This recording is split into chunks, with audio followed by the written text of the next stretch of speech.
"I wish you were my son," he said, his voice low and begrudging, unaware of who I really was. His son, my actual brother seated next to him, let out a derisive laugh, muttering something under his breath that I couldn't quite catch. This was it. The moment I had been waiting for. The moment I would confront my family and my past. I felt my pulse quicken, a mixture of nerves and resolve flooding my chest. They had no idea who I really was, but I was done hiding. I'd spent years preparing for this, building a life they'd never believed I was capable of, only for them to unknowingly come to me for help when they needed it most. My name is Danielle, and I'm 30 years old. A lawyer, a wife, a mother, these are the titles I've earned. But for those who don't know my story or didn't watch the first video about my life, let me take you back so you can understand the context and fully embark on this journey with me. I was born into a traditional family with strict expectations and little room for deviation.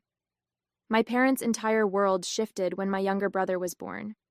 He was everything they had hoped for, a boy to carry on their legacy, the golden child who could do no wrong. And me? I was deemed unnecessary. They saw me as a burden, a girl with no role in their carefully planned future.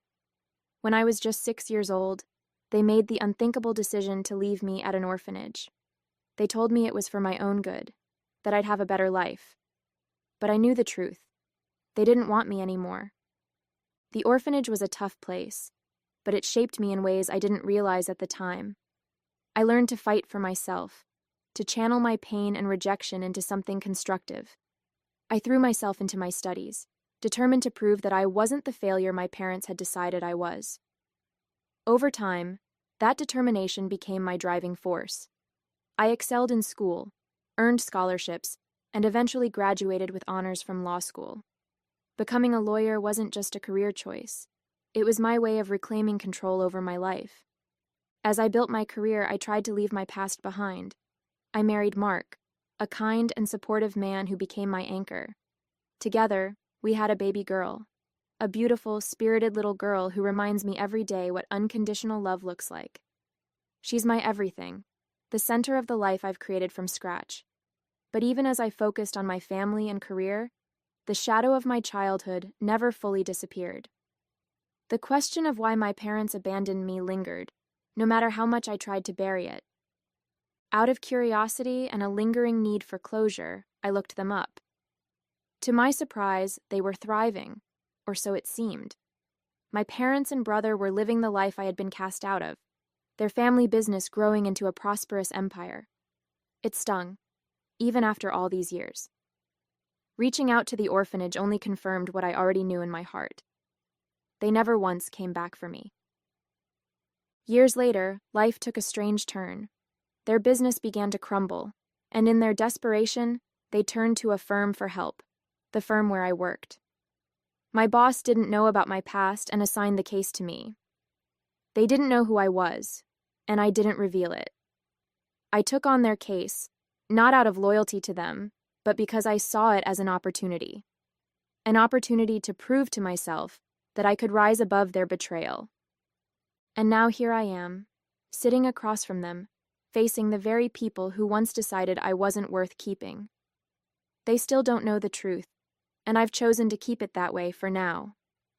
My priority is saving their company, not for their sake, but for mine. This is my story, and today it's about confronting the ghosts of my past while holding on to the life I've built, a life I'm proud of. "Who do you think you are questioning me like that?" my father said, his voice sharp and dismissive.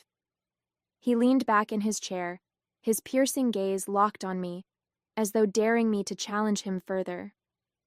I held his stare, my face calm even though my heart pounded in my chest. "I'm the person you hired to fix this," I said firmly, "and if you want me to succeed, I need to understand exactly how this company got into such a mess. That requires honesty from everyone in this room." The tension in the air was suffocating.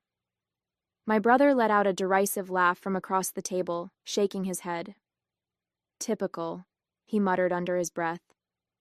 "We're supposed to lay it all out for someone who doesn't even know what it means to run a business like this." My father sighed heavily, rubbing his temples as though he was trying to hold back his frustration. "This company doesn't need lectures. It needs results," he said, his tone clipped. "We've already wasted enough time as it is." I could feel the sting of his words, but I refused to let it show. Keeping my emotions in check was second nature by now, especially with so much at stake. "Then let me do my job," I replied. "That's the only way your company is going to survive." My father's eyes narrowed, but he waved his hand for me to continue. I opened the folder in front of me, scanning the documents I'd spent hours reviewing.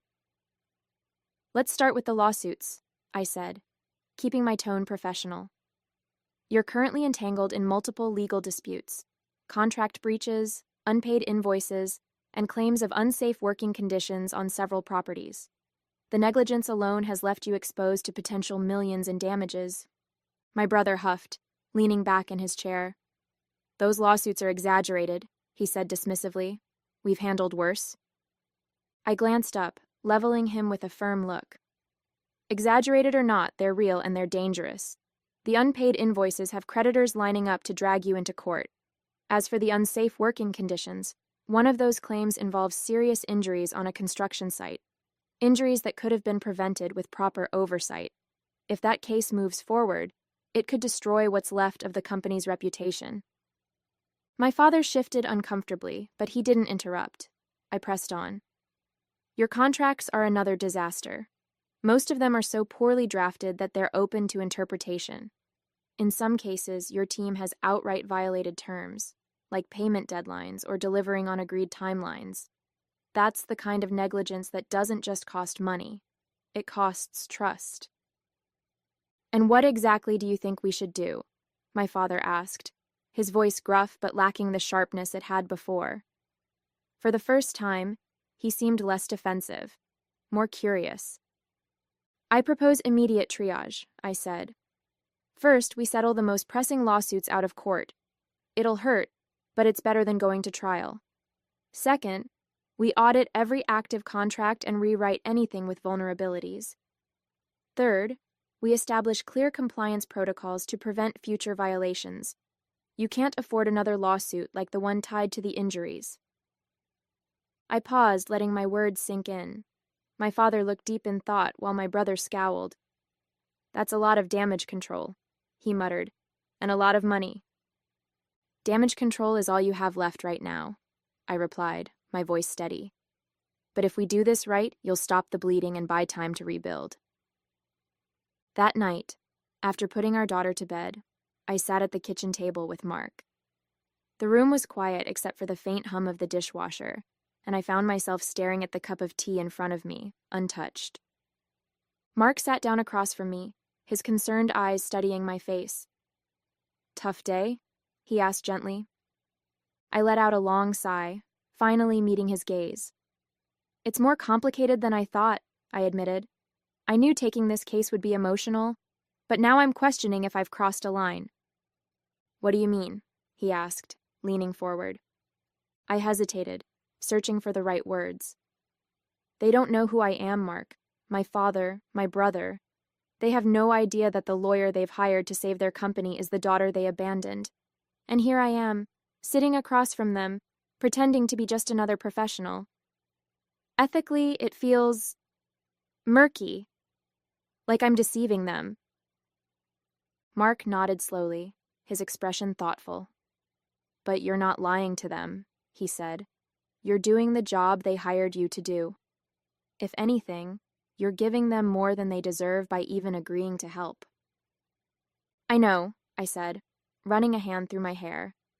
"But part of me wonders if I'm doing this for the right reasons. Am I really trying to help them? Or am I just trying to prove something to myself? To them?" Mark reached across the table, taking my hand in his. "You're allowed to have complicated feelings about this, Danielle. What matters is that you're staying true to who you are. You've always believed in doing what's right, even when it's hard. If anyone can navigate this, it's you." His words brought a small smile to my face, but the weight of the situation still lingered. "I just don't want to lose myself in this," I whispered. "You won't," he said firmly. "And no matter what happens, I'll be right here, supporting you every step of the way." The next morning, I walked into the office feeling the weight of the previous night's conversation still lingering. My father and brother were scheduled to come in for a follow-up meeting, and I knew it would be another test of my patience and my resolve. As expected, they arrived 10 minutes late, bickering quietly as they entered the conference room. My father's expression was stern, as always, while Benjamin looked smug, as though he'd already decided I was wasting their time. I greeted them professionally, keeping my tone neutral as I outlined the agenda for the meeting. "Before we dive into specifics, I need to address a critical matter," I began, flipping open a file. "Your most pressing lawsuit involves a contractor suing for breach of contract. The damages they're seeking could sink the company entirely if this goes to trial." My father's face darkened. "That case is baseless," he said sharply. "We've dealt with contractors like this before. They always overreach." "With all due respect," I said, my voice firm, "the evidence against you is strong. There are email correspondences, signed agreements, and missed payments that support their claims. If you don't settle, you risk losing not just the lawsuit but your reputation entirely." Benjamin rolled his eyes. "So what? You want us to just roll over and hand them money?" "I'm suggesting a settlement that mitigates further damage," I replied, locking eyes with him. "The longer this drags out, the worse it will get, for your finances and your name." My father let out a frustrated sigh, leaning back in his chair. "And how much is this settlement going to cost us?" he asked, his tone biting. I slid a document across the table. "I've drafted a preliminary offer that should satisfy the contractor while minimizing the financial hit. It's not ideal, but it's the best option given the circumstances." Benjamin grabbed the document and scanned it, his lips curling into a sneer. "This is ridiculous. We shouldn't be paying them a dime. They didn't meet their deadlines either." "Benjamin," I said, keeping my tone steady, "this isn't about what's fair. It's about what's practical. Fighting this in court could cost double what this settlement proposes, not to mention the damage to your already fragile reputation." My father rubbed his temples, his silence indicating he was at least considering my point. "And what about the other lawsuits?" he asked finally. I took a deep breath, preparing myself. "There are 3 additional cases. 2 can be settled with similar offers, but one, a workplace injury claim, has the potential to escalate if it goes to trial. If that happens, we're looking at significant damages and a PR disaster. I recommend bringing in an outside mediator to negotiate a resolution quickly." Benjamin scoffed, throwing the document back onto the table. "You're making this sound like the company is hanging by a thread." "That's because it is," I replied bluntly, meeting his glare. "And if you don't start taking these issues seriously, there won't be anything left to salvage." That night, as I held my daughter in my arms, her tiny hand gripping my finger, memories of the orphanage came rushing back. The cold, sterile walls, the way I clung to my blanket at night, pretending it was my mother's arms around me. But she never came back. She left me there and never looked back. I thought about the day they abandoned me, how my mother avoided meeting my eyes as she whispered promises she never intended to keep. "This is for the best," she had said, her voice trembling. And my father? He didn't even have the courage to show up. He left the dirty work to her, hiding behind his pride and cowardice. I could still picture her walking away, my cries echoing in the orphanage hallway as the door shut behind her. I looked down at my daughter, her soft breathing grounding me in the present. I would never let her feel the way I had felt, forgotten, discarded, invisible. She was my world, and I would do everything in my power to make sure she always knew that. As the meetings progressed over the next few weeks, I began to notice subtle shifts in my father's demeanor. His sharp, dismissive tone when addressing me softened. He started listening more intently when I spoke, occasionally nodding in agreement or asking thoughtful questions about my legal strategies. It wasn't much, but it was different. In contrast, his patience with Benjamin seemed to be wearing thin. Each time my brother interrupted or dismissed my recommendations, My father's irritation became more visible. He would cut Benjamin off mid-sentence or fix him with a withering glare. Once, during a heated discussion about contract renegotiations, my father snapped at him. "If you had been paying attention to the details from the start, we wouldn't be in this mess." I stayed quiet, watching the dynamic between them shift. It was strange, almost unsettling, to see my father treat me with even a hint of respect, while growing visibly frustrated with Benjamin. A part of me wanted to speak up, to point out the irony of it all, but I didn't. This wasn't the time to draw attention to myself, or the truth. Instead, I focused on the work.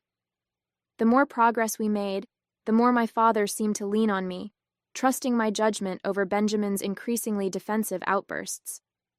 I could see the cracks forming in their once solid alliance, but I kept my head down and stayed professional. For now, that was enough. At the next meeting, my father's demeanor was almost unrecognizable. He greeted me with a nod and a small smile, something I couldn't remember seeing directed at me, ever.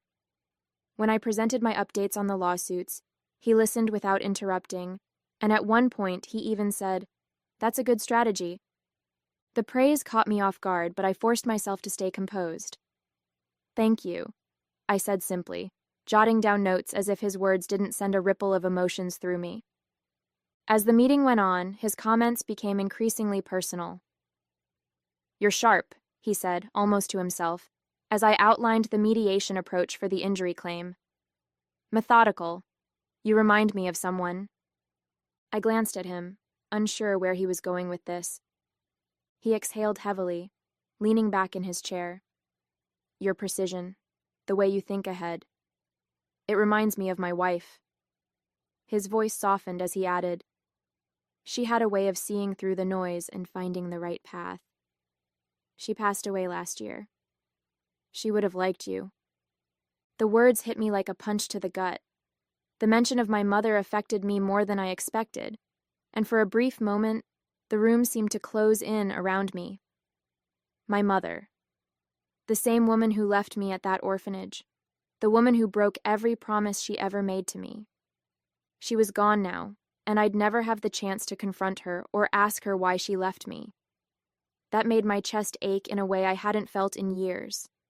I wanted to scream, to let the truth spill out right there in that room. But I didn't. Instead, I swallowed the storm brewing inside me and forced a polite nod. "Thank you," I managed, my voice steady despite the chaos in my heart. That night, while Mark put our daughter to bed, I sat on the couch, staring at the television without really watching it. Mark eventually walked in, carrying 2 mugs of tea, and placed one in front of me. He sat down beside me, giving me that look he always did when he knew something was bothering me. "You've been quiet since you got home," he said softly. "What's going on?" I sighed, wrapping my hands around the warm mug. "My dad mentioned my mom today," I said. "He said I remind him of her, that she would have liked me." Mark raised an eyebrow. "How did that make you feel?" "Awful," I admitted, shaking my head. "Not just because he said it, but because she's gone. I didn't even know she had passed until now. I'll never get to ask her why she left me, why she didn't fight for me, and hearing him talk about her as if she were some saint, it was too much."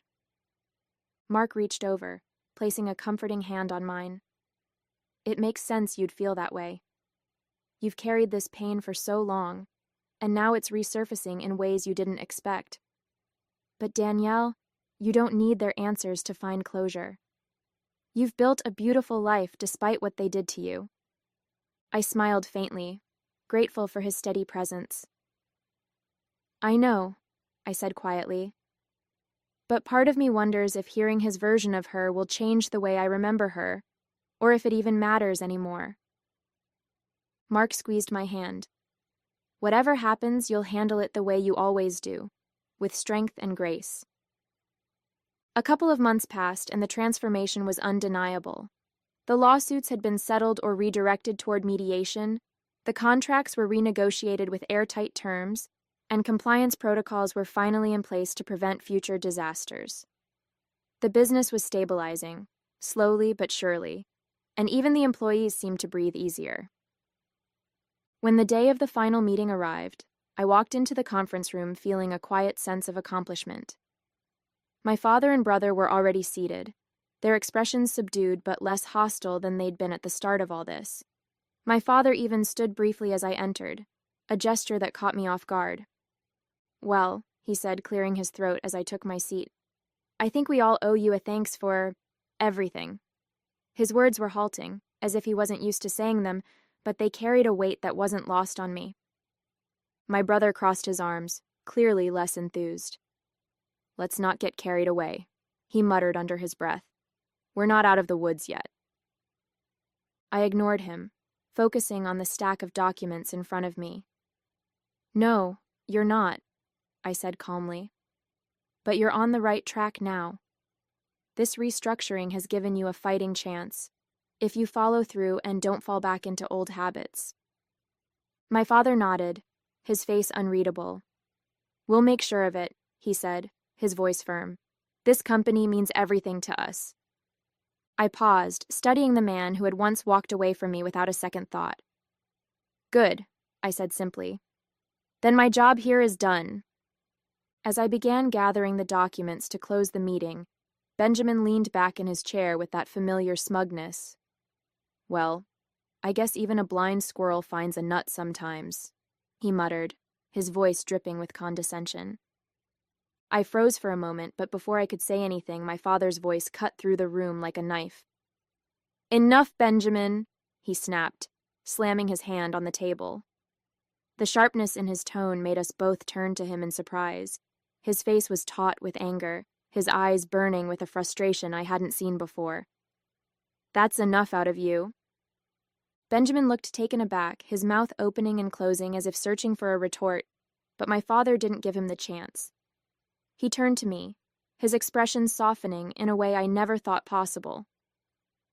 His gaze lingered for a moment before he spoke.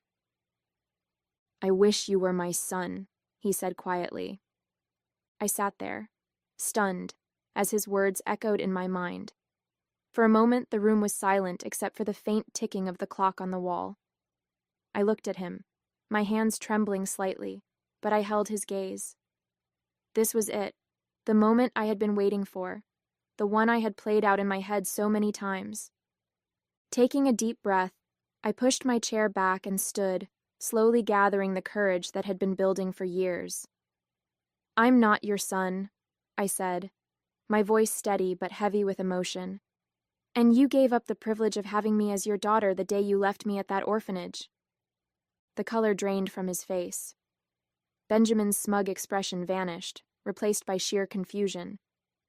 My father opened his mouth to say something, but no words came out. I could see the weight of my words hit him like a freight train, the realization dawning on him slowly, painfully. "You didn't even have the courage to be there," I continued, my voice rising as the floodgates opened. "You left it to her, to my mother, to walk away while I cried and begged her to take me home. And then, you never looked back, not once." I took a shaky breath, letting the emotions pour out. "You left me and you never thought about what that would do to me. I grew up wondering why I wasn't enough, why I wasn't worth keeping. And now, here you were, sitting across from me, asking me to save the company you threw me away for. Well, I did it. I saved your company, Dad." My father stared at me, his face pale, his hands gripping the edge of the table. For the first time, I saw something in his eyes that looked like shame. But before he could respond, I glanced at Benjamin, and that's when I realized it. The confusion on his face wasn't just shock. It was deeper than that. He didn't know. "You have no idea who I am, do you?" I asked, my voice trembling with a mixture of anger and disbelief. Benjamin blinked, his brow furrowing. "What are you talking about?" he said, his tone defensive. I laughed bitterly, shaking my head. "Of course you don't. They didn't tell you. They never told you about the sister they abandoned." I straightened my posture, the trembling in my hands finally subsiding as resolve took over. "I saved your company," I said, my voice firm and unwavering. "Not for you, not for Benjamin, but because I wanted to prove to myself that I could rise above what you did to me. that I could be better than the people who left me behind. My father opened his mouth as if to protest, but I held up a hand, cutting him off. But we're done now. For good. Whatever thread of connection might have existed between us is gone. You chose to sever that the day you left me at that orphanage. I turned to Benjamin, meeting his wide-eyed stare. I'm not angry with you, Benjamin. You didn't know, but now you do. I hope you take this chance to be better, to do better. Just don't expect me to stick around to see it. He opened his mouth as if to respond, but no words came out. For once, he looked completely out of his depth, the smugness wiped clean from his face. I could see the weight of the revelation settling on him, but I wasn't here to guide him through it. That wasn't my role, not anymore. Finally, I looked back at my father, my tone softening but remaining firm. At least you taught me something valuable, I said. You taught me exactly what kind of person I never want to be. And for that, I suppose I should thank you. With that, I gathered my things, turned, and walked out of the room, leaving him behind to face the consequences of his actions and his past. Later that evening, I sat on the couch, my daughter nestled in my arms, her tiny fingers gripping mine as Mark handed me a mug of hot chocolate, topped with a swirl of whipped cream. The warmth of my family surrounded me, a stark contrast to the cold emptiness I had left behind earlier that day. I'm proud of you, Mark said softly, sitting beside me. I looked down at my daughter, her peaceful face reminding me of everything I had fought for. I'm proud of me too, I said, a quiet smile spreading across my face.